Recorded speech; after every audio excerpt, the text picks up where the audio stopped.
भाई WWDC जो है वो जून में होने जा रहा है और जून में ही iOS 27 को ऑफिशियली रिवील कर दिया जाएगा। यानी कि आईफोन के ऊपर अगले साल जो सॉफ्टवेयर आना है, जो फीचर्स आने हैं, वो हमें जून 8 को पता लगने वाले हैं। और आज की इस वीडियो के अंदर हम आपको बताने वाले हैं कि क्या क्या चीजें हैं जो कि ऑलरेडी पता लग चुकी हैं। बहुत से ऐसे फीचर्स हैं जो कि इसलिए लीक आउट हो चुके हैं क्योंकि इस बार आईफोन के सॉफ्टवेयर में गूगल का बहुत ज्यादा हाथ है, बल्कि मैं ये कहूंगा कि गूगल के हाथ और पैर दोनों हैं। उसकी वजह यह है कि इस बार आईफोन के सॉफ्टवेयर को सक्सेसफुल बनाने के लिए गूगल के जेमिनी मॉडल्स को यूज किया जा रहा है। और ये क्या क्या नए फीचर्स लेकर आ रहे हैं, ये मैं सारे आपको बताने वाला हूं। अब ये बात मैं क्लियर कर दूं कि जैसे मैंने बताया, iOS 27 जो है ये जून 8 को लॉन्च होने वाली है और जो सपोर्टेड मॉडल्स बताए जा रहे हैं वो आईफोन 12 एंड अबव हैं। Well technically iPhone SE third generation से ऊपर वाली जितनी भी डिवाइसेस है वो लॉन्च पे iOS 27 को सपोर्ट करेंगी, जिसका मतलब यह है कि अगर आपके पास आईफोन 11, 11 प्रो या प्रो मैक्स हैं तो भाई आपके मोबाइल फोन के ऊपर iOS 26 वो आखिरी सॉफ्टवेयर अपडेट है जो आपने एंजॉय करनी है। ये बात जरूर है कि इस पर सिक्योरिटी अपडेट्स आती रहेंगी, तो आपका मोबाइल फोन जो है वो बेसिकली नए फीचर नहीं आएंगे बट सिक्योरिटी वाली साइड से और अपडेट्स वाली साइड से पूरा रहने वाला है। अब iOS 27 का जो मेन हाईलाइटेड फीचर है वो ये है कि गूगल और एप्पल की पार्टनरशिप हो गई है। गूगल ने जेमिनी मॉडल्स बनाए हैं, यानी कि गूगल का जो AI है, अगर आप एंड्रॉइड फोन यूज करते हैं तो जो जेमिनी का मॉडल है बेसिकली अब सीरी और एप्पल के सॉफ्टवेयर के पीछे, जो एप्पल इंटेलिजेंस का लोगो है उसके पीछे असल में गूगल होने वाला है। और इस चीज की वजह से बहुत से ऐसे फीचर्स जो कि पहले एंड्रॉइड के फीचर समझे जाते थे वो अब एप्पल पे आने वाले हैं। एंड आई एम 90% श्योर कि ये एप्पल पर आकर बेहतर परफॉर्म करेंगे। मैं एक्सप्लेन करता हूं मैं ये बात क्यों कह रहा हूं। मैं इसलिए नहीं कह रहा कि एंड्रॉइड मोबाइल फोन्स कोई कमजोर होते हैं, बट रियलिटी ये है कि जब कोई बंदा एंड्रॉइड फोन खरीदता है तो उसको नहीं पता होता 30,000 से लेकर 30 लाख तक हमें एंड्रॉइड फोन्स देखने को मिल जाते हैं। यही वजह है कि जब गूगल जैसी कंपनी भी सॉफ्टवेयर डेवलप करती है तो उनको सोचना पड़ता है कि हमने सॉफ्टवेयर में क्या क्या फीचर डालने हैं और उसको कितना ऑप्टिमाइज करना है। जबकि आईफोन के केस में क्योंकि सब iPhone basically high end devices होती हैं तो कंपनीज के लिए जो सॉफ्टवेयर बना रही हैं आसान होता है कि ज्यादा फीचर्स डाले जा सके। और यही वजह है कि मुझे लगता है कि iOS 27 में जो गूगल की परफॉर्मेंस रहने वाली है वो काफी ज्यादा कमाल रहने वाली है। हैविंग सेड दैट, जो एक मेन हाईलाइट होने वाली है वो ये है कि जो प्रो आईफोन्स होने वाले हैं इनके अंदर अब कैमरा एप्लीकेशन को पहली बार मुकम्मल तौर पर एडिट करने की फंक्शनैलिटी आ रही है। आप अगर आईफोन के प्रो कैमरा में चले जाएं तो बहुत से प्रो फीचर्स जो है वो इसमें आपको देखने को मिल जाते हैं, बट आईफोन का कैमरा हमेशा से सिंपल रहा है। अगर आप आज भी एप्पल को आईफोन के कैमरा को ओपन करते हैं तो वीडियो, फोटो, पोर्ट्रेट कुछ मोड्स नजर आते हैं, ऊपर एक फ्लैशलाइट का बटन होता है एंड दैट्स इट। हाँ, आपको ढूंढना पड़ता है हर एक फीचर को। और जो प्रो यूजर्स हैं जो रेगुलरली आईफोन को कंटेंट क्रिएशन के लिए इस्तेमाल करते हैं उनको मसला होता है। तो पहली बार एप्पल कैमरा ऐप को प्रो आईफोन्स पे चेंज करने की फैसिलिटी देगा। और ये बड़ी इंटरेस्टिंग चीज है कि एक सॉफ्टवेयर फीचर जो कि टेक्निकली हर आईफोन के ऊपर होना चाहिए वो शायद सिर्फ प्रो आईफोन्स के ऊपर आए। अब देखने में आएगा कि ये पुराने प्रोस पे आता है या सिर्फ जो लेटेस्ट हैं जिनमें आईफोन 17, 16 प्रो सीरीज है उसके ऊपर आता है। जो लोग गूगल की एप्लीकेशन को यूज करते हैं उन्हें गूगल लेंस की भी काफी हद तक जो वाकफियत है उससे होगी। और वो भाई बेसिकली एक ऐसा फीचर है जहां पर आप कैमरा से किसी भी चीज की तस्वीर खींचते हैं तो वो उस तस्वीर में मौजूद ऑब्जेक्ट के रिलेटेड आपको डिटेल्स दे देता है। मतलब अगर मैं कैमरा की पिक्चर खींचूंगा तो वो सेम कैमरा का मॉडल मुझे इंटरनेट से सर्च करके ला देगा। अगर मैं किसी ऐसी चीज की तस्वीर खींचता हूं जिसपे कोई लैंग्वेज लिखी हुई है जो मुझे नहीं समझ आती तो उसको ऑटोमेटिकली इंग्लिश में ट्रांसलेट कर देगा। वेल ये वाली जो फंक्शनैलिटी है गूगल लेंस की फंक्शनैलिटी, ये फंक्शनैलिटी अब सीरी के अंदर आने वाली है। और सीरी के तवस्सुत से अब ये जो सारा सिस्टम है ये आईफोन की कैमरा ऐप में भी आ रहा है, जिसका मतलब ये है कि आप अपने मोबाइल फोन का कैमरा खोलेंगे, आप किसी बोर्ड की तरफ अगर तस्वीर खींचते हैं उसकी तो ऑटोमेटिकली उसको ट्रांसलेट कर दिया जाएगा, उसका टेक्स्ट रीडेबल बन जाएगा। और अगर आप किसी चीज की तस्वीर खींचते हैं, कोई गाड़ी है, कोई कैमरा है, कोई घड़ी है, तो ये आपको इंटरनेट से सर्च करके भी ला देगा कि यार ये प्रोडक्ट आखिर क्या है। ये उसी तरह काम करेगा जिस तरह गूगल का सर्कल टू सर्च करता है, बट समझें कि कैमरा में काम करेगा। कैमरा की बात हो ही रही है तो गूगल फोटोज जो लोग इस्तेमाल करते हैं वो इस फीचर से बहुत हद तक वाकिफ होंगे। आपको गूगल फोटोज के अंदर एनहांस, एक्सटेंड, इस तरह के जो फीचर्स हैं वो बहुत ज्यादा मिलते हैं। यानी कि अगर आपने एक तस्वीर खींची है तो आप उसको अल्ट्रा वाइड इमेज में कन्वर्ट कर सकते हैं क्योंकि AI का यूज करते हुए वो उस तस्वीर को एक्सटेंड कर देता है।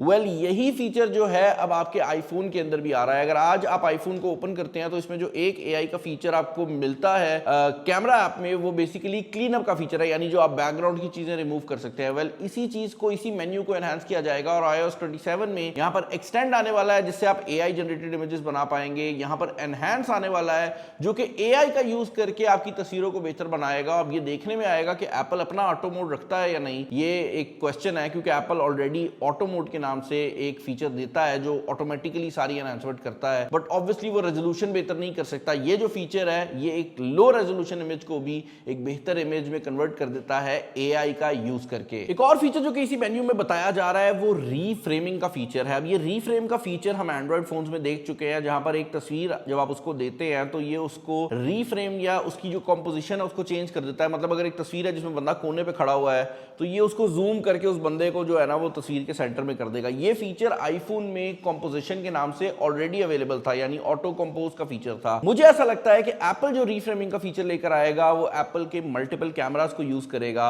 और जब भी आप तस्वीर खींचेंगे और रीफ्रेम मोड को ऑन करके खींचेंगे तो ये तीनों कैमरा से पिक्चर लेगा और उसके बाद अगर इसको जूम करना होगा तो ये जूम इमेज का यूज करेगा, इसको अगर वाइड जाना होगा तो ये वाइड एंगल का यूज करेगा और ये थोड़ा बेहतर तरीके से काम करेगा। अब गूगल और एप्पल की पार्टनरशिप इसलिए सक्सेसफुल हो सकती है क्योंकि एप्पल का आइडिया बहुत अच्छा था कि एप्पल ने कहा कि हम जो AI है उसका यूज करना चाहते हैं कि मोबाइल फोन पे जितने भी काम है वो AI करे। मतलब आपको मैप्स में कोई चीज ओपन करनी है तो AI ओपन करके दे, आपको कोई शॉर्टकट क्रिएट करना है तो ऊपर जो AI है वो करके दे।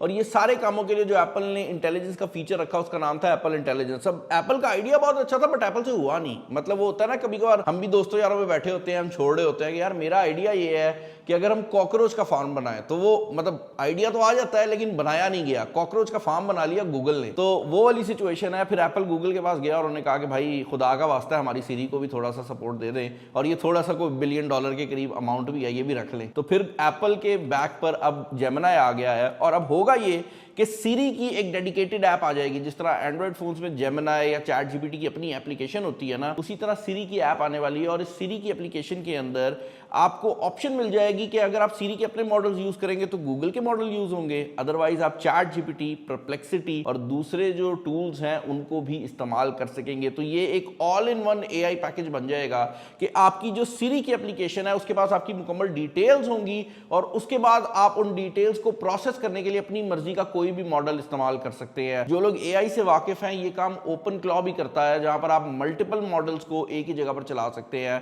That is what Siri is going to do. Recently भी एंड्रॉइड के अंदर भी एक नया फीचर आया है जिसको पर्सनल इंटेलिजेंस कह रहा है गूगल, और मुझे लगता है इसी तरह का कोई नाम एप्पल भी दे देगा इस फीचर को, क्योंकि ये पर्सनल कॉन्टैक्ट्स का फीचर है। इसका होगा ये कि आपने कोई वेबसाइट खोली, वहां पर आपके पासपोर्ट की इंफॉर्मेशन डलनी है, तो आपकी जो सीरी है अगर उसके पास आपकी पासपोर्ट की इंफॉर्मेशन पहले से सेव्ड है या आपके गैलरी में तस्वीर पड़ी हुई है पासपोर्ट की, तो ये ऑटोमेटिकली वो इंफॉर्मेशन निकाल के उस फॉर्म में डाल देगी, आपको खुद डालने की जरूरत नहीं पड़ेगी। Same goes for anything. अगर आप कोई भी विजिटिंग कार्ड है उसमें कोई एड्रेस लिखा हुआ है या आपका अपने घर का एड्रेस है, तो जितने भी फॉर्म्स है वो ऑटोमेटिकली फिल हो जाएंगे। बेसिकली जो आपका AI एजेंट है उसको आपके बारे में इंफॉर्मेशन होगी और जहां जहां पर आपको उसकी जरूरत पड़ेगी वो ऑटोमेटिकली आपके फॉर्म फिल कर देगा, आपको एक एक चीज मैनुअली डालने की जरूरत नहीं है। ये अगला फीचर पाकिस्तानी मार्केट के लिए काफी ज्यादा हेल्पफुल होने वाला है, क्योंकि पाकिस्तान के अंदर एप्पल वॉलेट काम नहीं करता। आपको एप्पल वॉलेट को यूज करने के लिए डिफरेंट एप्स यूज करनी पड़ती हैं जो कि पाकिस्तान में काम नहीं करती। बट अब एप्पल वॉलेट के अंदर कस्टम पासेस आ रहे हैं। मतलब ये है कि अगर आप लेट से कराची की फ्लाइट लेते हैं लाहौर से, तो अब आप एप्पल वॉलेट में अपना जो बोर्डिंग पास है उसकी तस्वीर खींच सकेंगे और वो जो बोर्डिंग पास है वो आपके आईफोन के अंदर सेव हो जाएगा।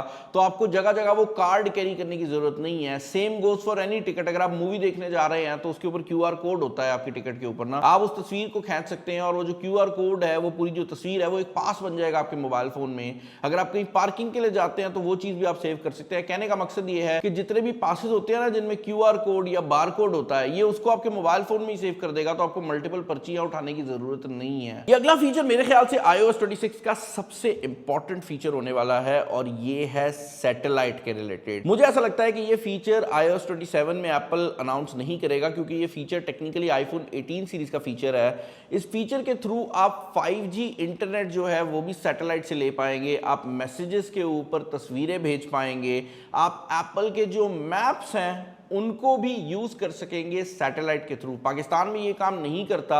जब मैं आई थिंक स्पेन गया, जर्मनी गया था, तो मैंने इस फीचर को ट्राई किया था, जो सैटेलाइट कनेक्टिविटी वाला फीचर होता है। पाकिस्तान में काम नहीं करता, बट वहां पर ये काफी ज्यादा हेल्पफुल है और मेरे ख्याल से पाकिस्तान में भी सैटेलाइट कनेक्टिविटी आनी चाहिए। सुनने में तो आ रहा है कि आ रही है, तो उस टाइम तक हो सकता है कि पाकिस्तान में भी कोई कंपनी इसको एनेबल कर दे, बट एप्पल से उम्मीद नहीं है। फाइनली भाई, iOS 27 के रिलेटेड जो सबसे बड़ा और हाईलाइटिंग फीचर होने वाला है वो ये है कि आपका AI अब आपके काम कर सकेगा। फॉर एग्जांपल, अगर आप ये कहते हैं कि मुझे एक शॉर्टकट क्रिएट करना है कि जैसे ही मैं अपने घर पहुंचूं तो ऑटोमेटिकली लाइट ऑन हो जाए मेरे मोबाइल फोन की फ्लैश लाइट, तो अब ये जो चीज है ये पहले आपको खुद जाकर करनी पड़ती थी शॉर्टकट मेन्यू के ऊपर, बट अब सीरी इतना इंटेलिजेंट हो जाएगा कि वो आपके कहने पर शॉर्टकट क्रिएट कर सकता है। सीरी इतना इंटेलिजेंट हो जाएगा कि अगर आप उसको कहते हैं कि यार जो मुझे कल ईमेल रिसीव हुई थी उसमें तस्वीरें आई थी, वो तस्वीरें डाउनलोड करके व्हाट्सएप के ऊपर इस बंदे को भेज दो, तो सीरी इतना इंटेलिजेंट हो जाएगा कि वो आपके काम कर सकेगा। और इसका सबसे बड़ा फायदा आपको गाड़ियों वगैरह के अंदर होने वाला है, जहां पर अगर आप गाड़ी में बैठे हुए, आपका एप्पल कारप्ले चल रहा है, आप सीरी को कोई काम कहेंगे तो आपको टच करने की जरूरत नहीं है, आपके बोल के भी काम जो है वो हो रहे होंगे। इसका अगला फायदा ये भी होगा कि क्योंकि जो सीरी है वो अक्रॉस एप्पल इकोसिस्टम सेम रहता है, तो अगर आपके घर में होम पॉड लगा हुआ है या आपके पास एयरपॉड्स आपने पहने हुए हैं, तब भी आप अपने मोबाइल फोन के ऊपर कोई भी काम करवा सकते हैं। मतलब आप अपने मोबाइल फोन को कंट्रोल करने के लिए अब मोबाइल फोन जेब से नहीं निकालेंगे, आप बोल के भी सब काम कर सकेंगे।